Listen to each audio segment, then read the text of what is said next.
Hi everyone, welcome to Neel Craft. और आज की वीडियो में हम सीखेंगे कि हम किस तरीके से एक्सटेंशंस रिमूव कर सकते हैं, चाहे वो परमानेंट एक्सटेंशंस हो या टेम्प्ररी एक्सटेंशंस हो, और क्या राइट टेक्निक है जिससे हमारे नेल्स भी डैमेज ना हो।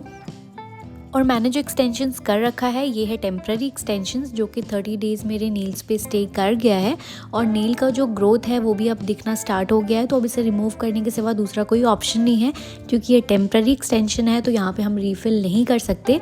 तो रिमूवल के लिए हमें चाहिए 3 चीज़ें। तो सबसे पहले हमें चाहिए नेल कटर, कि जो हमारा फ्री एज एरिया है उसे हम कट कर सके। और हमें चाहिए एक नेल पेंट रिमूवर, वो किसी भी कंपनी का हम ले सकते हैं। एंड थर्ड इंपॉर्टेंट चीज़ है वो है फाइलर। तो ये 3 चीज़ें हमारे पास होनी चाहिए किसी भी एक्सटेंशंस को रिमूव करने के लिए। तो अब स्टार्ट करते हैं नील रिमूवल प्रोसेस। तो सबसे पहले मैंने लिया है नील कटर, उससे कट करा है अपनी नील का फ्री एज एरिया, मतलब मेरी नील की जो एक्स्ट्रा लेंथ थी वो मैंने कट करा है नील कटर की हेल्प से। तो नील कट करने टाइम में बस इस चीज़ का ध्यान रखना है कि अपनी फिंगर हम ना कट कर ले, क्योंकि नेल जो होते हैं ये थोड़े कड़क होते हैं, क्योंकि प्लास्टिक नेल है, ऊपर से जेल की लेयर्स लगी हुई हैं, तो इतनी ईजिली तो कट नहीं होते। तो इसे थोड़े हमें ध्यान से कट करना है। तो जब अपने नेल्स का हम फ्री एज एरिया कट करते हैं, मतलब जो अपनी नेल की लेंथ कम करते हैं, तो हमारा 60% प्रॉब्लम वहीं सॉल्व हो जाता है। तो मैंने ये प्रोसेस सारे नेल पे करा है, सारे नेल्स को मैंने कट करा है। तो आपको भी यही करना है, बट ध्यान से करना है। और अगर आपने भी मेरे जैसे कुछ ऐसे लगवा रखा है नेल्स पे स्टोन्स या फ्लावर या कुछ भी, तो उसे भी हल्का हल्का नील कटर से कट करने की कोशिश करें, बट बहुत ज़्यादा प्रेशर नहीं बनाना है। जितना कट हो रहा है हमें बस उतना ही कट करना है, बाकी चीज़ें वो सॉल्यूशन में जाने के बाद खुद ही निकल जाएगी। तो आप आगे का प्रोसेस बस देखते जाएँ। तो सारे नेल्स की लेंथ कट हो चुकी है और अब मैं इसे करने वाली हूँ नेल पेंट रिमूवर में डिप। तो इसके लिए आप कोई ग्लास का ही बॉलिया ले लें तो ज़्यादा बेस्ट है, क्योंकि स्टील या प्लास्टिक में डालना सही नहीं रहेगा। उसके बाद मैंने फिंगर अपनी इसमें करी थी डिप कुछ 5 मिनट्स के लिए, और उसके बाद मैंने इसे करा है फाइलर से फाइल। क्योंकि नेल पेंट रिमूवर से क्या होता है कि हमारे जो नेल पे जो भी जेल पेंट्स लगे हुए हैं या फिर नेल के अंदर जो ग्लू है वो मेल्ट होना स्टार्ट हो जाते हैं। तो नेल का जो रिमूवल है वो बहुत ही ईजी हो जाता है।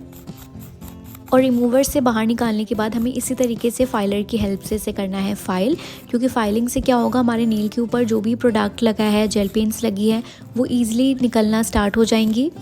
तो बस इसी तरीके से हमें ये फॉलो करना है, ये प्रोसेस को। नेल पेंट रिमूवर में फिंगर को डिप करना है एंड बाहर निकाल कर इसे इसी तरीके से बफ़ करना है। तो हम जितनी बार बफ़ करते हैं, फाइल करते हैं, तो उससे हमारा जो नेल के ऊपर का प्रोडक्ट है वो हटता जाएगा और नेल भी एक टाइम पे हमारा बाहर निकल जाएगा, जैसे अभी आपने देखा। तो ये जो मैंने अभी वीडियो करा है ये कुछ मिनट्स का है, बट ये जो नेल एक्सटेंशंस बोलो या रिमूवल का जो प्रोसेस है ये काफ़ी वक्त लेता है, ठीक है। तो हमें बिल्कुल भी ऐसे पैनिक नहीं होना है कि ये नहीं निकल रहा, या फिर, क्योंकि इसमें थोड़ा वक्त तो आपको लगेगा ही। आप बस इतना समझ लें कि आपने जितना टाइम लगाया था एक्सटेंशंस करवाने में, उसका आधा वक्त तो लगेगा ही इसे निकालने में, क्योंकि ये इतना इजी नहीं होता है। अगर आप चाहते हैं आपके नेल्स डैमेज नहीं हो तो आपको थोड़ा वक्त देना होगा। और बार बार मैंने सेम प्रोसेस करा है, मैंने फिंगर को डिप करा है नेल पेंट रिमूवर के अंदर एंड देन फिर इसे ऐसी तरीके से फाइल करा है। तो ये बेस्ट टेक्निक है और इससे आपके नेल्स कभी भी डैमेज नहीं होंगे। और ये जो मैंने अभी आपको टेक्निक बताई है ये परमानेंट एक्सटेंशंस के साथ भी लग सकती है और टेम्प्ररी के साथ भी। मेरे ये टेम्प्ररी एक्सटेंशंस हैं, जिसे हम प्रेस ऑन्स भी बोल सकते हैं, क्योंकि temporary extensions and press ons same ही चीज़ें होती हैं। बट मैंने क्या किया था कि अपने प्रेस ऑन्स को ये जो परमानेंट एक्सटेंशंस वाले ग्लू आते हैं मैंने इससे लगाया था। तो जो इसका स्टे है ये 30 डेज़ प्लस जा रहा था। अगर मैं इसे आज नहीं रिमूव करती तो ये आगे भी बहुत टाइम तक लगा रहता, बट मुझे इसे करना था रिमूव, क्योंकि ये मुझे बिल्कुल भी अच्छा नहीं दिख रहा था। और एक चीज़ और, कि जब भी आप अपने नेल्स को रिमूव करें ना, अगर आपने रिमूवर में डिप करा है, आपको लग रहा है कि नेल हल्के हल्के लूज़ हो गए हैं, तो भी आपको उसको नोच कर नहीं निकालना है। उससे आपके नेचुरल नेल डैमेज हो जाते हैं। जब आप इसे नोचते हैं ना तो आपके नेल्स की जो एक लेयर है वो ग्लू के साथ बाहर आ जाती है, जिससे आपके नेल पतले हो जाते हैं और नेल काफ़ी डैमेज दिखते हैं। और नेल रिमूव करने के बाद ना ये काफ़ी रफ़ दिखते हैं, तो उसमें हमें घबराना नहीं है। हमें क्या करना है, अपने नेल्स को पहले अच्छे तरीके से वॉश कर लेना है, उसे स्क्रब कर लेना है, स्क्रब को भी अच्छे तरीके से वॉश कर लेना है। उसके बाद हमें लगाना है उस पर क्यूटिकल ऑयल, और क्यूटिकल ऑयल तो हमें ऐसे भी यूज़ करना चाहिए।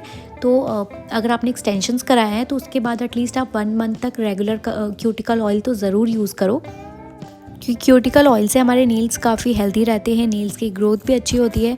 तो इस वीडियो में मैंने आपको रिमूवल प्रोसेस भी बता दिया, और साथ ही साथ इसके बाद इसकी केयर कैसे करनी है ये भी मैंने आपको बता दिया।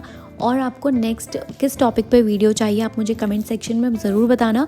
और इस वीडियो में अगर आपको कुछ डाउट्स है तो आप मुझे कमेंट सेक्शन में पूछ सकते हैं। और हम मिलते हैं नेक्स्ट वीडियो के साथ, जब तक के लिए बाय बाय, टेक केयर।